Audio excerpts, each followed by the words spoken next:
Member for Caribou-Chilcotin. Thank you, Madam Speaker.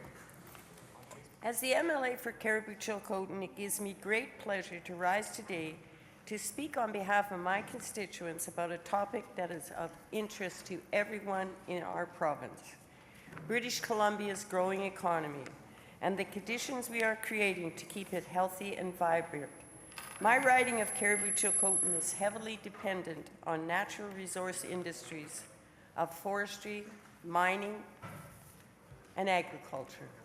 In fact, it is not a stretch to say the resource industries in rural ridings such as the one I represent pay most of the province's bills and allow us to spend more money on healthcare, education, and big projects in urban centres, and everywhere in BC for that matter.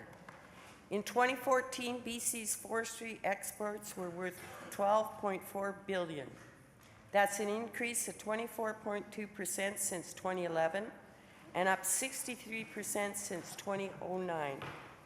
In all, forestry accounts for 35% of all BC exports.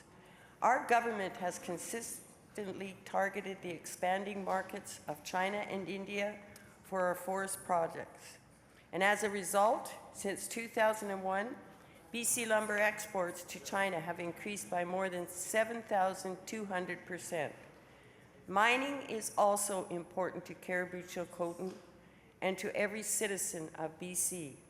Since June 2008, 8 new mines have opened or are under construction in our province, creating 1,300 new jobs. Total mining revenue in 2013 was $13.9 billion, up 44% since 2003. The industry contributes $7.3 billion to the BC economy and represents 132,200 jobs. And agriculture. Here is some information on agriculture revenues in BC. Agri-food and seafood revenue for 2014 was $12.2 billion, up from $11.6 billion in 2013. This includes primary agriculture, primary seafood, and food and beverage manufacturing. Honourable Speaker, by maintaining fiscal discipline and controlling spending, we have balanced the budget 3 times in a row.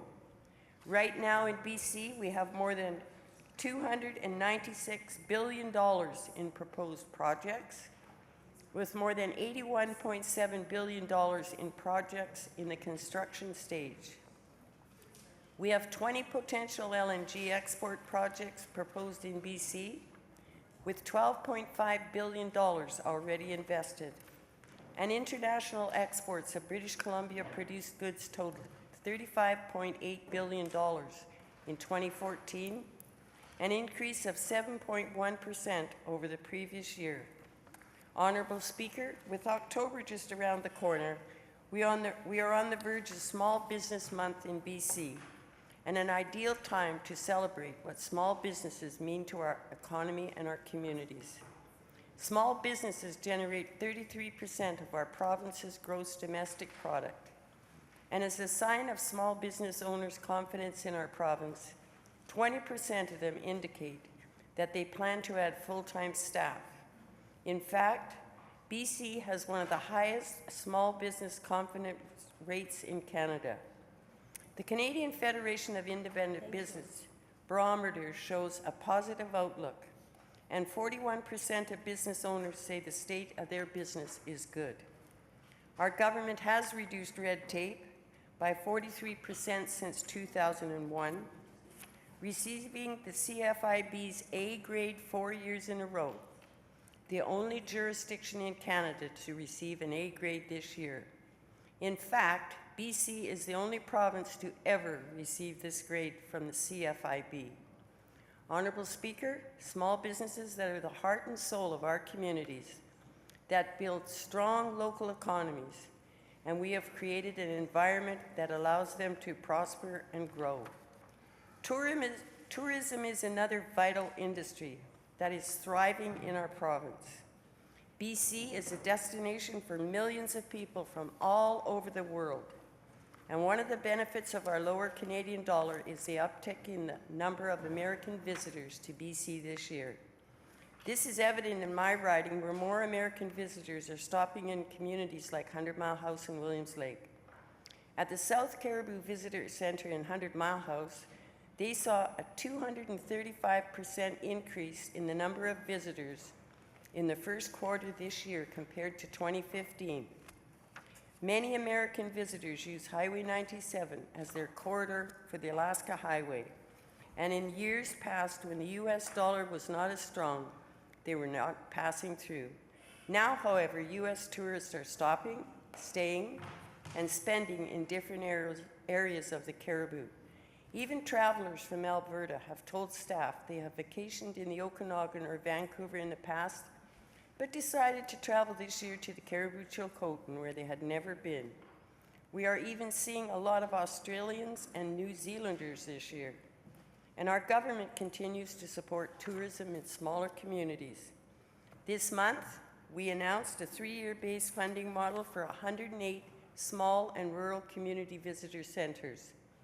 The strategy includes a new minimum base funding of $10,000 annually for the next 3 years for small and rural community visitor centers, as well as an innovation fund available in 2016 to assist communities with projects that help them adapt to the changing needs and expectations of visitors. This is a positive increase for rural and small communities across BC and acknowledges their ongoing contributions to the tourism communities.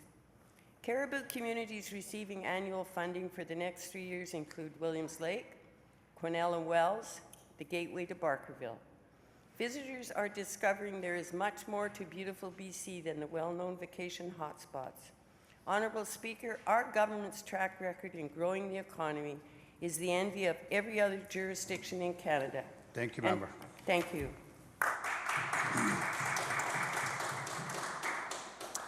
Member for Saanich South. Thank you, Mr. Speaker. Thank you. It's a pleasure to stand in the House today. It's nice to be back this fall and represent the people of Saanich South and the people that I represent in my critic role, the ranchers, the farmers, and the eaters of this province. It's very interesting to listen to the member across the way talk about our natural resources and how important they are to this province, and I completely agree. And I'd like to focus in on one of our natural resources, which is our agricultural land. That is one of our most sustainable and important natural resources as far as our future goes as a province, and as far as our resiliency against climate change as that starts to take hold in areas around the world and affect food production. One of the things we've seen this summer, which has been very devastating for our ranchers, is a drought that's taken place over the western part of our country. BC was not immune to that drought, and we are going to be seeing the effects of that in our food prices over the next year. In the Caribou, for example, we do have a very bad situation happening around the price of hay. Normally, in an average year, a ton of hay in the Caribou would cost about $60 a ton. Because of the drought that's taken place, a lot of those ranchers that need to purchase hay are going to be looking at having to purchase that hay for between $300 and $500 per ton. That's not economically feasible. That doesn't make the case for any business plan when you look at the business of farming.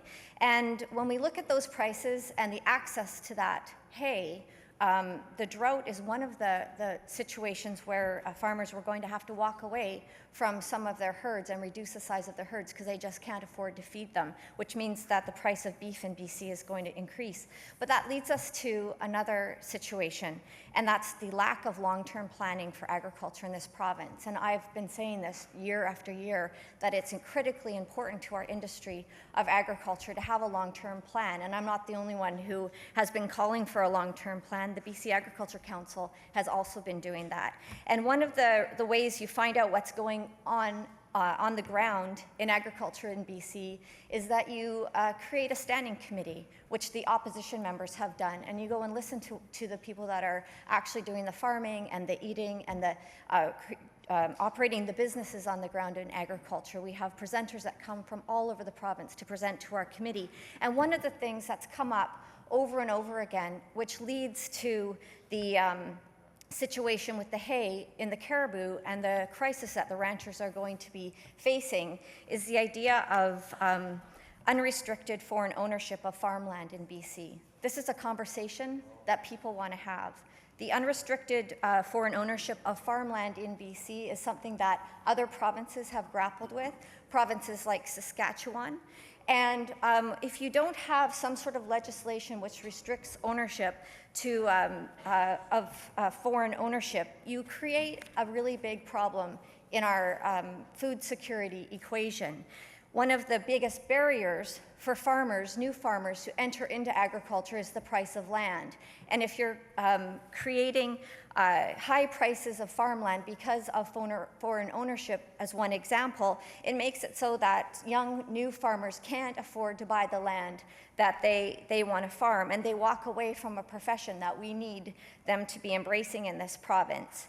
In the Caribou and Prince George area, there are hay plants that are being set up by Chinese companies, and these companies are bringing in temporary workers. So the jobs that are being offered with these foreign companies are not benefiting BC as well. This hay is being grown, it's being processed in hay plants, and then it's being shipped to China for their dairy industry. So not only are we losing ownership of our land, but we're not having any benefit of the food that's being grown on that land. And that's something that the people of BC want to have a conversation about. It's something that we need to embrace. The BC Agriculture Council also wants to have this conversation. I've talked to many ranchers and farmers in the Prince George area that are getting very worried, combined with the foreign corporations buying our land and misusing it for carbon offsets, foreign ownership of farmland, which doesn't have any benefit for BC. We are losing out on the future of agriculture. The sustainable agriculture is something that we should be looking at as a priority in this province. And one of the reasons is because as other areas lose their opportunities to grow, our opportunity to grow increases. Thank you. Thank you, Member. Member for Caribou Chilcotin. Thank you, Honourable Speaker. As I said earlier in my comments, our government has cultivated conditions that enable our economy to grow and prosper. I find it very interesting that my colleague from across the floor is so concerned about the Caribou and the Prince George region. I can say that I meet with my ranchers, and I have for the last 3 months, probably once a week. I've had all the ministers up there. Yes, the price of hay has gone up because of drought, but all the studies in the world will not bring rain if the conditions out there in the element do not produce it. Studies do not help, Honourable Speaker. Working on the ground and understanding your soil and your type and moving forward is what creates the wealth in the agriculture industry. But part of our strategy is not just in agriculture, it's in many land use issues. And one that is very important is the transportation infrastructure in this province.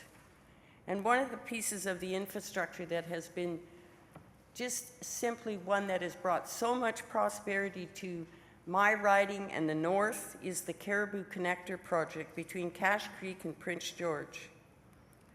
An improved Highway 97 has and will continue to increase safety and decrease traveling times while providing communities with a first-class trade corridor that will support both local and commercial traffic.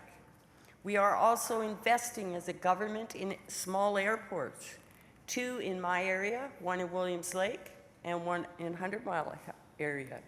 As part of the move, the BC Air Access Program is investing $486,000 in Williams Lake to rehabilitate about 1,000 feet of the 7,000-foot runway.